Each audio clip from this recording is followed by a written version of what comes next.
Des experts, des astuces. L'émission complice de votre vitalité. Isabelle Huot.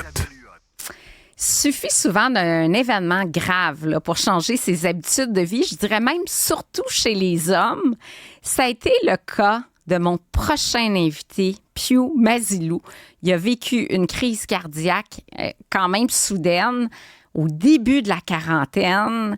Puis, merci d'être en studio avec nous, d'avoir fait ce long trajet pour me parler de votre histoire. Bonjour, Dr. Huot. Merci pour l'invitation. Bonjour à tous et à toutes. C'est un plaisir. Parle-moi de ton histoire. Qu'est-ce qui s'est passé à l'âge de 43 ans? Une journée, une jeudi, je pense que c'était le 14 novembre. J'avais pris un bain avec de jacuzzi avec mon épouse. Je rentrais dans la maison. Après que j'ai pris ma douche, j'avais soudainement des crampes en bas de mon estomac. J'avais envie de m'en aller aux toilettes et tout soudainement, j'ai tombé par terre, inconscient.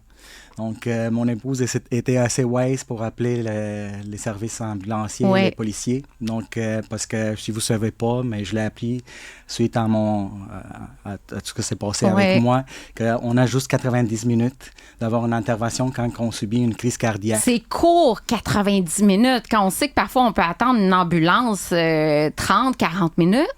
Oui, c'est ça. Et moi, j'étais chanceux. J'ai eu l'intervention dans 39 minutes, je pense, au Glen. J'ai eu un stent sur mon artère coronaire droite qui était bloquée à 100%. À 100%, et on n'avait pas de signe précurseur. Non, c'est malgré qu'on faisait des tests et que mon médecin de famille, dans les années précédentes, m'avait envoyé pour voir des cardiologues et pour faire des tests au stress. Ils n'ont jamais rien trouvé. Donc, suite à l'angioplastie, l'intervention du stent, ils ont remarqué que toutes mes autres artères ont été bloquées entre 70 et 90%. Là, on était près de la mort, là. Oui. Vous avez eu peur de mourir? Oui, exactement. Bien, justement, après 24 heures que j'ai eu mon intervention, parce que des fois, on ne pense pas à ça. On est jeune. J'ai fait mon testament. On était pendant la COVID. Donc, je l'ai fait en ligne. Quand j'étais à l'hôpital avec le notaire, avec mon épouse, parce que je ne savais pas, les médecins m'ont dit que je devrais revenir dans 3 jours pour avoir une intervention à poitrine ouverte pour faire les pontages. On ne savait pas la suite, c'est l'inconnu, c'est stressant. C'était quoi, Piu, vos habitudes alimentaires avant cet événement-là? Mais je vais commencer que la meilleure légume, c'était la viande pour moi. Et la sucrerie. Donc, moi, j'étais un gourmand. Donc, carnivore, de la viande, des saucisses. J'ai préparé mes saucisses moi-même, la charcuterie. Donc, mes mélanges, tout ça. Donc, j'aimais ça. Donc, je disais toujours à mon épouse, quand il disait, mais prends des légumes, prends ça. Je dis, ah non, la meilleure légume pour moi, c'est la viande. Mais en Roumanie, vous mangez beaucoup de viande aussi. Oui. Donc, on a gardé ces habitudes-là. Puis, il n'y avait pas beaucoup de desserts aussi, des pâtisseries. Oui, c'est quelque chose que j'aime. Et je faisais comme des longues routes à Montréal pour avoir de la bonne pâtisserie. Justement, je me déplaçais comme 40-50 km pour avoir un bon gâteau pour certaines pâtisseries à Montréal. Mais c'était vraiment ça. Donc, et pendant l'université, ce que je peux dire, parce que je me gâte, mais je me gâtais, mais c'est pas que je me gâtais. Pendant que je faisais mes examens, je buvais juste de Coca-Cola et je mangeais du chocolat pour me donner de l'énergie. Mais comme plein d'étudiants qui font ça aujourd'hui et qui pensent pas qu'ils peuvent, au début de la quarantaine, avoir une crise cardiaque comme ça puis frôler la mort. C'est en plein ça. Puis qu'est-ce qui a changé depuis? Parce que là, vous avez rencontré une nutritionniste qui est affiliée, qui travaille avec Martin Junot, un cardiologue qu'on a reçu plusieurs fois. Qu'est-ce qui a changé dans vos habitudes de vie? Mais justement, après mon infarctus, j'ai pris la diète méditerranée. Et ensuite, lors de ma chirurgie de triple pontage que j'ai eu au Glen, j'étais au centre EPIC, centre études de pilote de l'Institut de cardiologie, où j'ai eu la chance de rencontrer mon cardiologue, Dr. Francis Simard. Qui travaille avec Dr. Martin Junot. C'est en plein ça et que je lui remercie. Et lui, quand il me l'avait vu, je dis, ben comment ça se fait? Il était vraiment surpris que assez jeune, j'ai eu cette affaire-là et il disait, mais ça se peut que c'est quelque chose de génétique, on va t'envoyer pour faire des tests pour voir si c'est pas juste quelque chose de génétique. Mais moi, ce que je lui avais dit en rentrant dans son bureau, je lui ai dit, écoutez, Dr. Simard, moi, je veux faire ce que je devrais faire parce que j'aimerais voir grandir mes enfants. J'ai des jeunes enfants. Et je dis, ben moi, j'ai quelque chose pour toi, mais ça va être vraiment dur. Je ne sais pas si tu vas être en mesure, mais on a comme la recette. Je dis, écoutez, je veux faire ce que ça prend. Prêt à tout, prêt à tout. Oui. Ouais. Donc, Dr. Simas, ce qu'il m'avait recommandé dans le temps et que j'ai suivi, c'était une mélange de la diète Ornish avec poissons, qu'on dit pesco-végétarien. Oui. Mais pas toutes sortes de poissons, c'est juste 4 sortes de poissons. C'est le saumon, la truite, la sardine et le maquereau. Les oméga-3, on a fait un épisode là-dessus, à quel point le poisson, les oméga-3, c'est bon pour la santé cardiovasculaire. C'est en plein ça. Donc, suite à ça, j'ai rencontré plein de spécialistes au Centre EPIC. Parmi les spécialistes que je le suis de façon périodique, c'est Dr. Élise Latour. Qui est nutritionniste oui, spécialisée. Que je le remercie aussi. Ah, elle est exceptionnelle. On va la recevoir sous peu. Et parce que des fois, comme on ne connaît pas, moi je suis un professionnel, on devrait comme faire confiance aux professionnels. Oui. Je fais le suivi périodique. Oui, vous justement. êtes ingénieur, puis vous me dites, ben moi je suis rationnel, donc je fais confiance aux professionnels de la santé. J'écoute ce qu'on me dit de faire, mais vraiment, comme on dit, by the book, là. Oui, mais je m'accroche aussi sur les résultats, parce que comme je suis un gars cartésien, donc je l'ai essayé au début et je voulais justement voir si ça fonctionne. Mais en faisant tous les tests sanguins et tout ça, on voyait que c'était incroyable. Faire des changements alimentaires et je veux ramener un petit peu dans le livre de Dr. Martin Junot, Un cœur pour la vie, dans laquelle, lui, il y en a un petit paragraphe qui dit 1000 mots. On peut contrôler notre santé à 80%. Oui. En faisant attention à ce qu'on mange et en faisant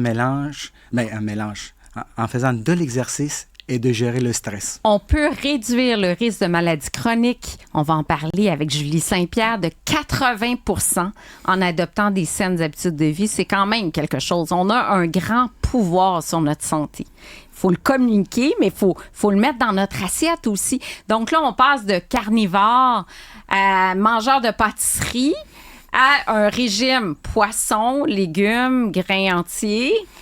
C'est comment la famille a pris ça, ce virage-là? Mais je tiens à remercier à mon épouse, parce que c'est vraiment dur, on s'entend. Oui. Il faut cuisiner à la maison pour pouvoir adhérer à ce régime-là. Parce que sur le marché, on en trouve bien des choses, oui. Mais justement, vous partagez plein de choses alimentaires qui sont bonnes, mais il faut avoir quelqu'un qui cuisine à la maison. Moi, c'est ce que j'ai dit et ce que je l'ai vécu.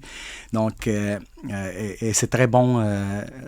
Je reviens à ça parce que en changeant de mes habitudes alimentaires je veux revenir avec mes tests. J'ai vu que mes tests et mes résultats sanguins, c'était comme quand j'étais jeune enfant. Ça, c'est motivant de voir. Donc, c'est quoi? Le cholestérol est passé de quoi à quoi, par exemple? Mais présentement, si ma mémoire est bonne, je n'ai pas vraiment les résultats exacts, mais je pense que je suis entre 2,50 et 3. Hey, c'est excellent, c'est excellent. En bas de 3,4, là, pour mettre en perspective, là, c'est un bon résultat. Et en plus de ça, mais toutes les autres. Tout s'est stabilisé. Oui, c'est en plein ça. Donc, tout ça se trouve dans les écarts normaux. Mais comment trouver la motivation pour continuer à bien manger? C'était la pandémie, on a plein de tentations, le réseau social est coupé, on écoute la télévision. Puis là, il faut continuer malgré tout ça à s'entraîner, à bien manger, contrôler l'alcool. Comment on fait ça? Moi, personnellement, je l'ai appris par le chemin le plus dur. J'aimerais pas vivre et je l'ai partagé à tout mon entourage. Même, j'ai monté un PDF avec toutes les informations que j'ai reçues des spécialistes et que je l'ai partagé à tout le monde. Ah oui, on veut ça, ce PDF-là, parce que je suis sûre que nos auditeurs et les spectateurs aimeraient beaucoup avoir ça, ce PDF-là. Il est accessible. Ça va me faire plaisir de vous le partager avec toutes les informations que j'ai eues de tous les spécialistes. C'est la persévérance. Donc, il faut persévérer dans la vie.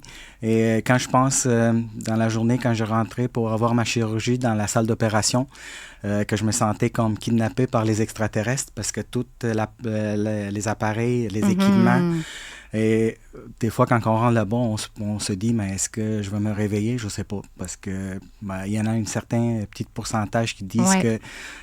faut garder espoir quand même. On a les gens qu'on aime autour de soi, on promet de revenir. Mais ça fait peur. Et moi, j'ai eu peur, mais garder sur le positif et tout ça. Je suis une personne qui est optimiste. Oui. Donc, c'est ça, il faut persévérer. Et quand on voit qu'on a des résultats, mais c'est ça ce que ça nous fait mobiliser de plus absolument. pour s'informer et pour voir tout ce qu'on peut faire pour notre santé. Donc, je reviens à la même chose. On peut contrôler notre santé à 80%. Absolument. Là, vous arrivez d'un beau voyage au Portugal. D'entrée de jeu, vous me dites, là, j'ai triché. Oui, c'est vrai, j'ai triché. J'ai mangé des petits sandwichs à la viande portugaise parce que c'était la première fois que ça m'est arrivé. Je vais être sincère avec vous, parce que dans les années précédentes, j'étais aussi dans des voyages en France, mais je ne l'ai pas fait, mais j'ai triché. Mais ce que j'ai fait au retour de mes vacances, justement, j'ai pris un rendez-vous avec Dr Latour, dans lequel je lui avais dit, écoute, j'ai fait ça. C'était une fois, Dr Latour m'avait dit, c'est pas grave. On devrait reprendre nos bonnes habitudes. Je dirais la même chose parce que on est en voyage, on veut découvrir la culture culinaire locale, donc de se laisser tenter quand tout le reste est parfait, faut vraiment pas. Puis moi, le mot tricher, j'aime pas ça, c'est trop sévère. Je me suis fait plaisir, j'ai dégusté quelque chose de local. Ça pourrait être une pastis de nata, qui est une petite pâtisserie portugaise que moi, personnellement, j'adore. Et ne pas tomber dans la culpabilité de dire, je fais tellement d'efforts depuis 3 ans, ma santé est excellente, mes résultats sont excellents. C'est pas le petit sandwich qui va faire que le bilan sanguin, le taux de cholestérol va grimper, la tension artérielle va grimper ou que je vais devenir prédiabétique. Là. Mais c'est dur sur la façon de penser. C'est ça qu'il faut changer. Trop sévère. Oui, on travaille le 80-20%. C'est ça. Travailler le 80-20 pour laisser place à un petit peu plus de souplesse puis dire, pas me sentir coupable si je mange un cornet de crème glacée cet été. Peut-être que j'en mangerai pas tous les jours, mais si j'en mange 2 fois dans l'été, pourquoi pas? C'est en plein ça. Mais des fois, la peur, c'est peut-être la peur qui est derrière ça. Mais là, aujourd'hui, Pio, avez-vous envie, justement, on parle d'un PDF, de sensibiliser les autres, vous le faites avec vos amis, mais à travers des chroniques comme ça, à travers des conférences pour dire, hey, début quarantaine, je me sentais fort, j'élevais mes enfants, je voyais aucun problème de santé. C'est arrivé à moi, à part, je pense qu'il y avait des statines, un petit cholestérol sous contrôle. Oui. Ça peut arriver à n'importe qui. J'ai comme l'impression que les hommes, ils sont pas trop motivés de modifier leurs habitudes de vie. C'est des grands carnivores, sont moins focusés un petit peu sur leur poids corporel. Fait que même sur une petite bedaine, c'est pas grave, tout va bien. Donc, qu'est-ce qu'on dit à un homme comme ça, début quarantaine, un petit peu de cholestérol, puis peut-être un léger surpoids autour du tour de taille, mais on se sent inébranlable, on se sent invincible. Ce qui arrive, c'est que parmi mon entourage aussi, j'ai des amis qui ont vu ce que j'ai vécu et je les ai partagé tout ce que j'ai eu comme j'ai appris. Mais c'est dur et je me mets aussi dans leur peau. Je me souviens, dans le passé, j'en avais des amis qui me disaient qu'ils étaient végétariens ou pesco-végétariens. Et des fois, dans ma pensée, c'était comme, c'est correct. Pour moi, la meilleure légume, c'est toujours la viande. Disons que c'est dur et je les comprends, ces personnes-là, parce que c'est dur. Mais ce qu'il faut faire pour pas arriver où que moi, parce que moi j'ai vécu et par où que moi j'ai passé, il faut lire, il faut soit à l'écoute. Donc, on devrait écouter les spécialistes, on devrait être à l'écoute et on devrait s'impliquer dans notre santé. Donc, encore une fois, je me répète, pour la 4e fois, on peut contrôler notre santé à 80%. Donc, c'est à nous de faire les changements et d'avoir... On a le pouvoir, exactement. en fait, sur notre santé. Puis ça, on dirait que c'est pas tout le monde qui le réalise. On a le pouvoir d'être en santé ou non. C'est une question de choix. C'est sûr qu'il y a plein de facteurs qui influencent notre santé. Il y a la génétique, on en a parlé. Ça aurait pu être un problème de valve, un problème cardiaque autre. Mais en général, on a le pouvoir. Mais c'est sûr qu'il y a des facteurs qui influencent ce qu'on mange. L'environnement dans lequel on vit, l'accessibilité au gym. Donc, c'est multifactoriel, mais... à la fin, c'est nous qui décidons ce qu'on met quand même dans notre bouche. Vous avez entièrement raison. Donc, c'est en plein ça. Donc, c'est à nous de faire ça et juste de soir à l'écoute. Donc, je reviens soir à l'écoute et de s'attacher sur le fil conducteur parce que c'est pour notre bien-être.